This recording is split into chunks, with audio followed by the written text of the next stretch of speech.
Hello. Good morning to you. Good to see you. Good to have you here. Luke's Gospel, chapter 12. Here we are in verse 1 of Luke's Gospel, chapter 12. I'm returning to speaking in order through the book of Luke. Now, not every verse, of course, but the different stories. I have been jumping around recently because of the give offering and trying to use Luke's Gospel as a background for the give offering, but now we're returning to our movement through the book of Luke together. Verse 1. Meanwhile, when a crowd of many thousands had gathered so that they were trampling on one another, Jesus began to speak to his disciples, saying, "Be on your guard against the yeast of the Pharisees, which is hypocrisy." I like the message that says, which is Pharisee phoniness. So their problem was that they were phonies in their religion.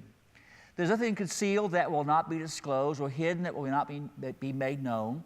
What you said in the dark will be heard in the daylight, and what you have whispered in the ear in the inner rooms will be proclaimed from the rooftops. I tell you, my friends, do not be afraid of those who kill the body, and after that can do no more. But I will show you whom you should fear. Fear him who, after your body has been killed, has authority to throw you into hell. Yes, I tell you, fear him. Are not 5 sparrows sold for 2 pennies? Yet not one of them is forgotten by God. Indeed, the very hairs of your head are all numbered. Don't you say a word. I know what you're thinking. Don't be afraid. You are worth far more than many sparrows. Jesus is a very attractive and charismatic man. And whenever he's preached, whenever he's held up, whenever he's made known, he draws people to himself. Luke goes out of his way on a number of occasions in his gospel to point out how attractive Jesus is and how successful he is. He's speaking to crowds, great crowds, large in number. By this time, scholars think that the crowds could have numbered 70 to 100,000 people. There were so many who were coming to hear Jesus that they were trampling on each other. And we read, of course, that on a few occasions that they didn't have enough food to eat, and Jesus fed them. There were so many of them, they were stuck out in the wilderness and couldn't get back into town to find something to eat. Jesus was very attractive and very charismatic, very powerful. He was drawing people to himself. And this is the way, let me say again, the way it's always with Jesus. When he's made known, when he is held up, he draws people to himself. I remember what he said in the Sermon on the Mount. "Come unto me, all of you who are weak and heavy burden, and I'll give you rest. Take my yoke upon you and learn from me, for my yoke is easy and my burden is light." Now, he was saying that as a response to the religion of his day, where people said, you only can come in if you fit some very narrow standards and criteria. You can only come in and be a part of God's family if you do certain things a certain way. But Jesus said, no, that's not the way it is. I want everybody to come to me. You've had burdens laid on your back. You've been told to measure up to some kind of standard, but that's not the way it is with me. My yoke, my burden is easy. You'll find, as he says these things, rest for your souls. And they weren't finding that. They weren't finding peace in the religion of Jesus' day. So they were finding judgmentalism and narrowness and coldness. I love John 3:16, and which I will quote from time to time as I preach. And you know it, don't you? For God so loved the world that he gave his one and only Son, that whoever believes in him shall not perish but have eternal life. Now, I like John 3:16, but I like John 3:17 more. For God did not send his Son into the world to condemn the world, but that through him the world, that's you, might be saved. You see, Jesus is meant to be by God the way to him, to be attractive, to be charismatic, to draw people in. Now, in the Revolutionary War period, we're talking about 240 years ago, scholars have done some research, and they think that only about 17%, I don't know why 16%, I don't know why it wasn't 18%, I don't know why they didn't round down or round up, I don't know why they do these things, but they say 17% of Americans went to church. And we're kind of used to in past years, 50, 60% of Americans attending church, maybe saying that they're Christians.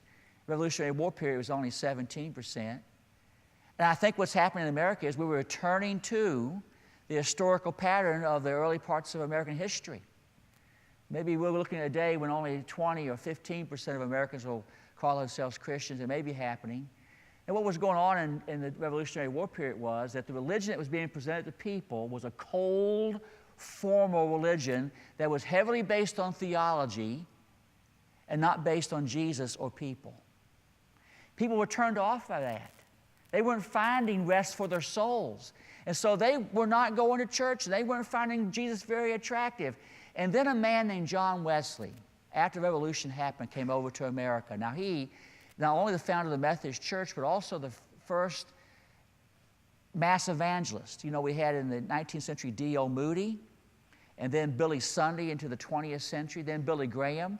They're all in a line of preachers who spoke to great crowds that started with John Wesley.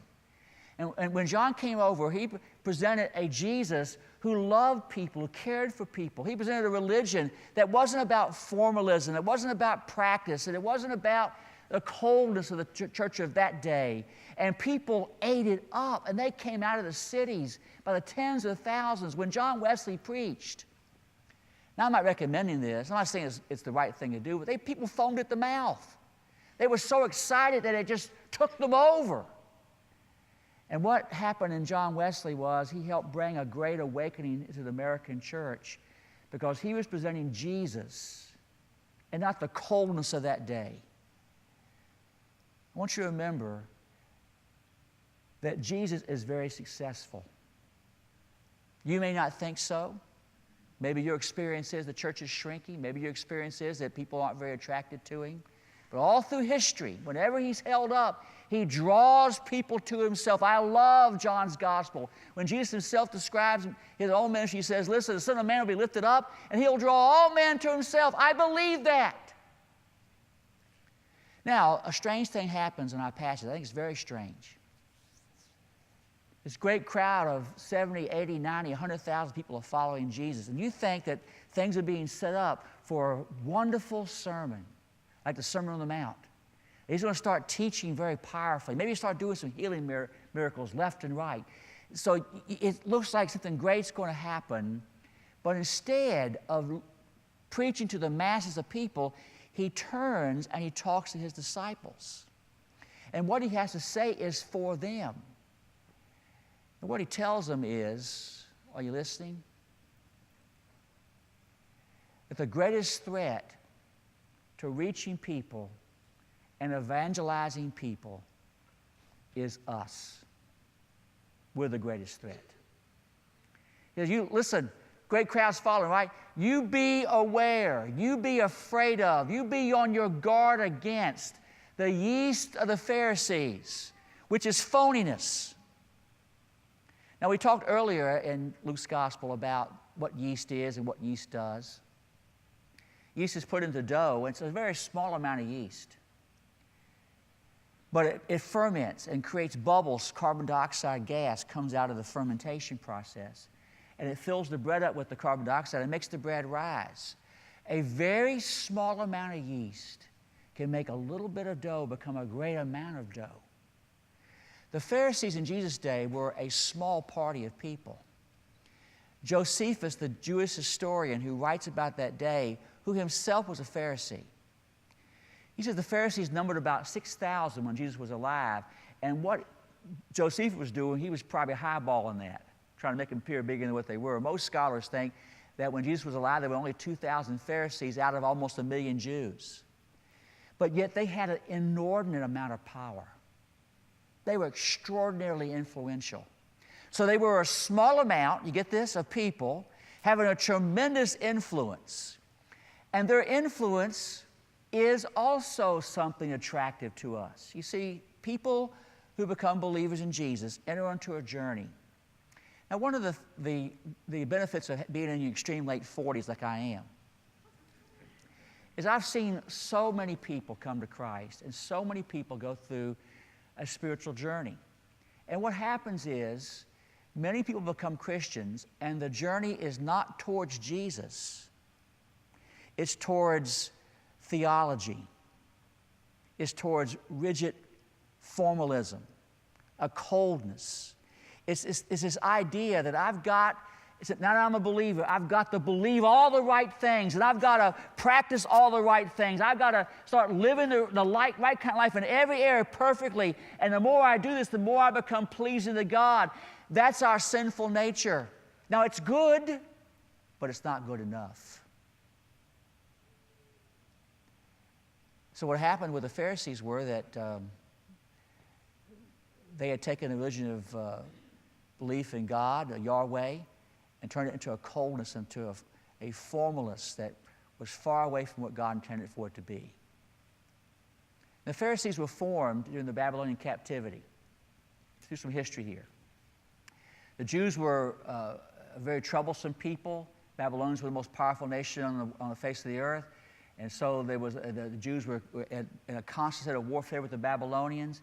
The Babylonians eventually got fed up and took all the Jews into captivity in Babylon, in effect slaves, about 586 BC, about 600 years before this time. The Jews in Babylon began to be influenced by Babylonian thinking. They began to become like Babylonians. And so a group of very serious Jews formed called Pharisees, who dedicated themselves to keeping the law perfectly and continually teaching and preaching the law to people so that they would stay pure from the Babylonians. Eventually, the Jews were restored to their native country. They rebuilt the temple. They had their own king again. And the Pharisees grew in power and grew in strength. They developed all kinds of books, like the Talmud and the Midrash and the Mishnah, which interpreted Old Testament law and actually had cases involving interpretation so that you could look at a case of somebody who had the exact same situation as you and know exactly what to do because of what the case said. As they got so deep into interpreting the law and so deep into knowing and saying exactly what God wanted, it became to them just rigidness, coldness, all law and no grace, all law and no love of God, no relationship with Him. Jesus came up against that. Now in chapter 11, you'll follow me, aren't you? You'll follow, okay, because this is a little more complicated than usual. And you remember there are no chapters in the original, right? That's simply what we added to help us find our way around Scripture. So chapter 11 and chapter 12 will really just flow one into the other. Jesus is asked by a Pharisee to go to his house for dinner. And so Jesus goes to the Pharisee's house, and he comes in and sits down, and he doesn't wash his hands. Now, this is not a hygiene thing, and he may have washed his hands, but he didn't wash his hands the right way. The Pharisees, good Jews, had 3 jars of water close by the table, and you came in and you put your hands in one jar, then another jar, then another jar, to make sure that your hands were religiously clean, so that when you ate, you would not be making your body impure religiously.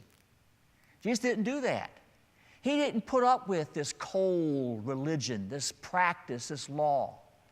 And so the Pharisee was shocked, and Jesus goes off on a rant. I just love rants, when Jesus does it especially.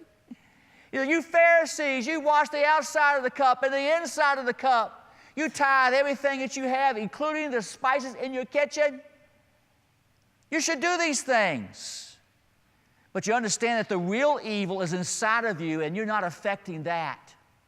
He says you're like tombstones or mausoleums. I'm going to tell you a little something that please don't judge me, think less of me, okay? I went to a funeral with Cal, who was our campus pastor at the campus, and it was in a mausoleum, and I was standing in the back of the mausoleum while the service was going on, and I was getting kind of bored. So I tapped on the mausoleum wall, "Let me out! Let me out!" Now, Cal is about 10 times more serious than I am. He said, "Dad, stop it! Stop it!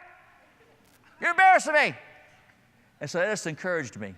let me out! Let me out! Well, this is very unsavory, but Jesus is talking about this as like a mausoleum. It's white marble, looks nice, but inside, behind the wall, is a decaying body. You Pharisees are like that. You look good on the outside. You got the outside part, the religion part, the formal part, the ritual part, the law part, the theology part. You got it all great, but inside like a rotten body.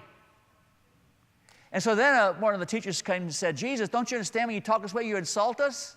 He said, oh, I'm just getting started. I love it. He said, the prophets talked about me. They pointed to the coming of the Messiah.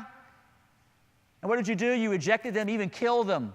And he said, all the blood of all the prophets are on your heads.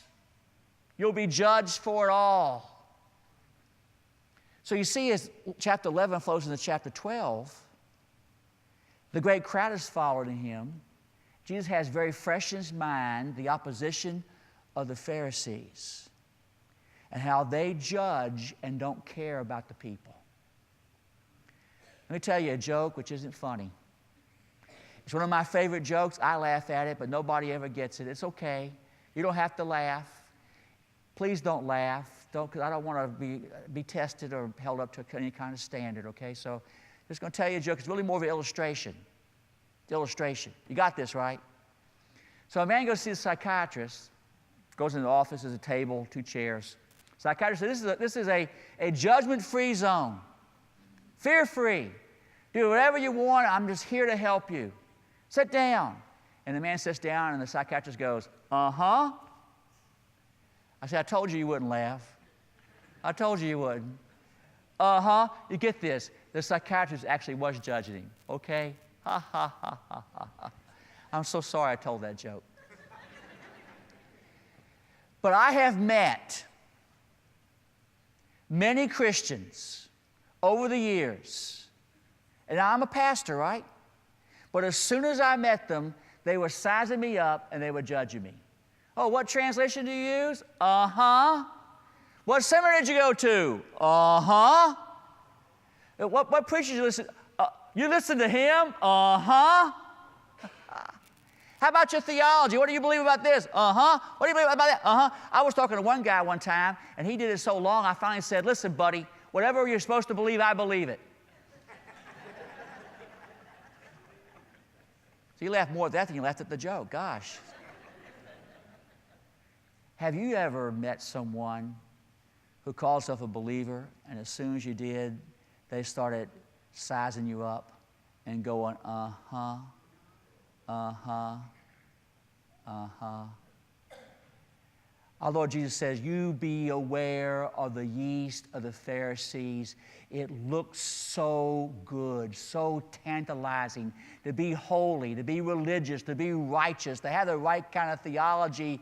But he says all it does is it leads to phoniness. Your religion being all about the outside and no relationship, no love, nothing real on the inside. You be aware of the yeast of the Pharisees.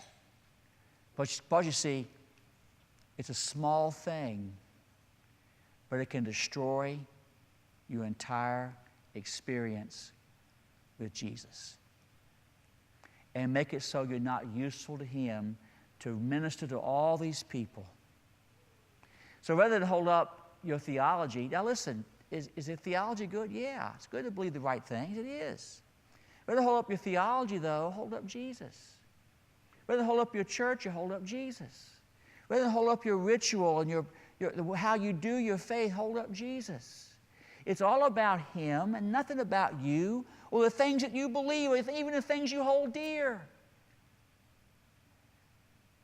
Now finally, one more thing. Don't let people bully you into being like them. And that's really what Pharisees did. They were bullying people.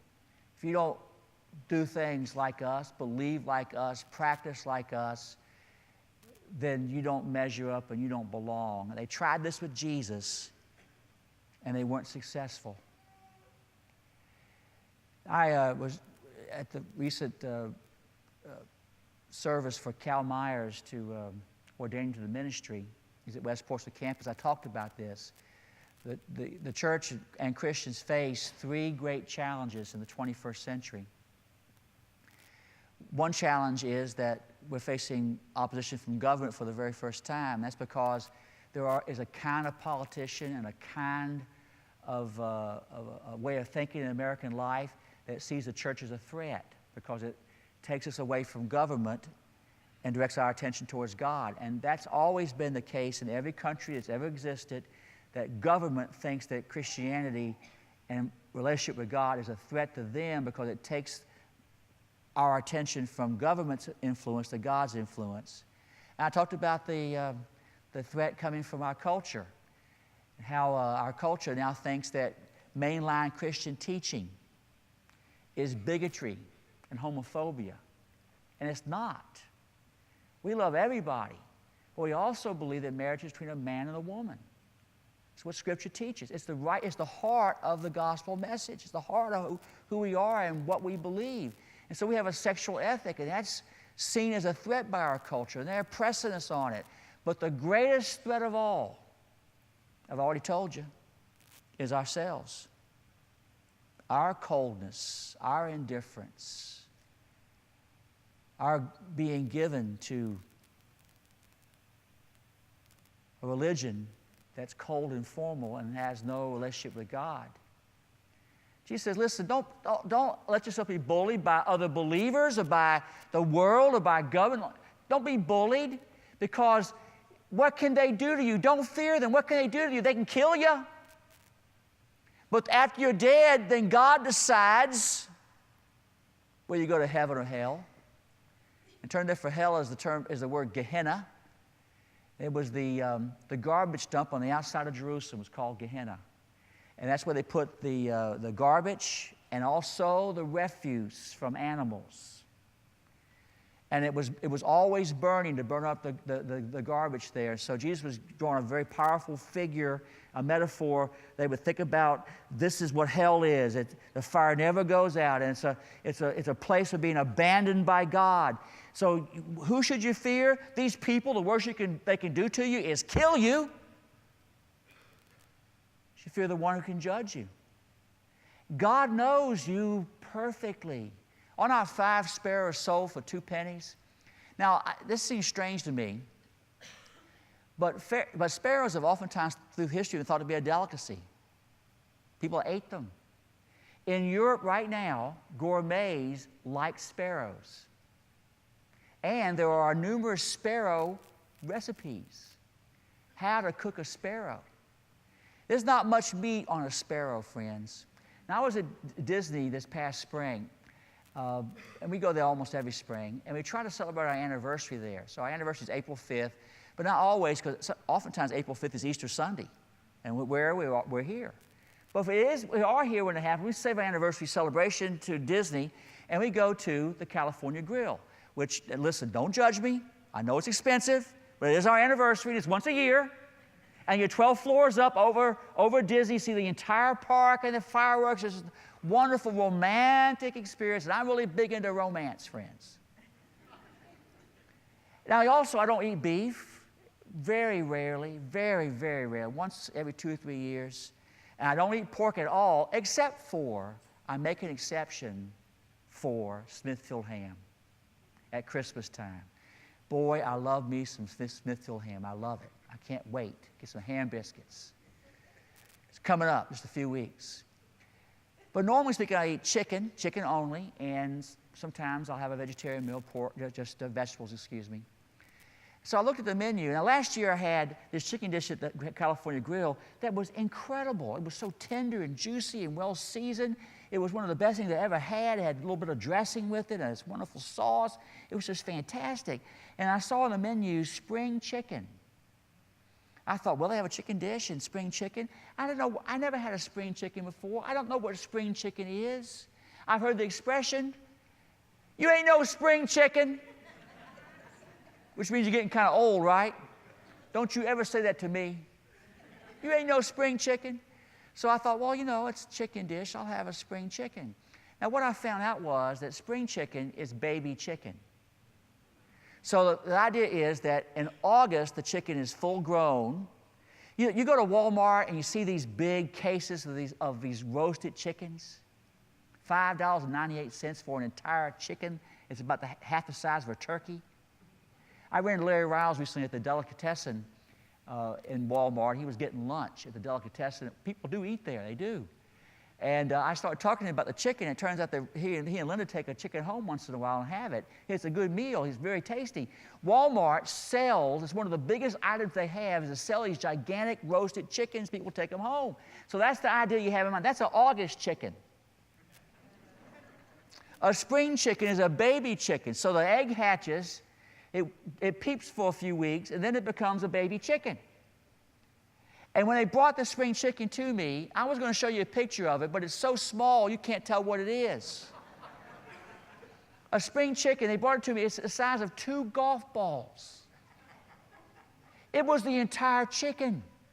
The skeleton, the legs coming out the back, the thigh, the breast. It was the size of 2 golf balls. It was very tasty, but I'm telling you, it was only about 1 forkful of meat. That was $25 for a spring chicken. I will never order spring chicken again. And so when I hear Jesus talk about sparrows, 5 for 2 pennies, and you're going to eat them, I'm thinking to myself, that's not much to eat. It wasn't very precious. But yet God knows about those sparrows. And He has every hair on your head counted. For me, it's 5,000. For you, it may be 50,000. But He knows every hair. And God knows all about you. And if you are in a relationship with Him through Jesus Christ, He cares. Don't let yourself be bullied by the world. That's one thing. You know, by those who don't accept your moral standard or code. That's another thing. But especially by other so-called believers who hold you up to a standard, who judge you, and keep you away from doing the work that He sent us to do, of holding up Jesus and Jesus alone.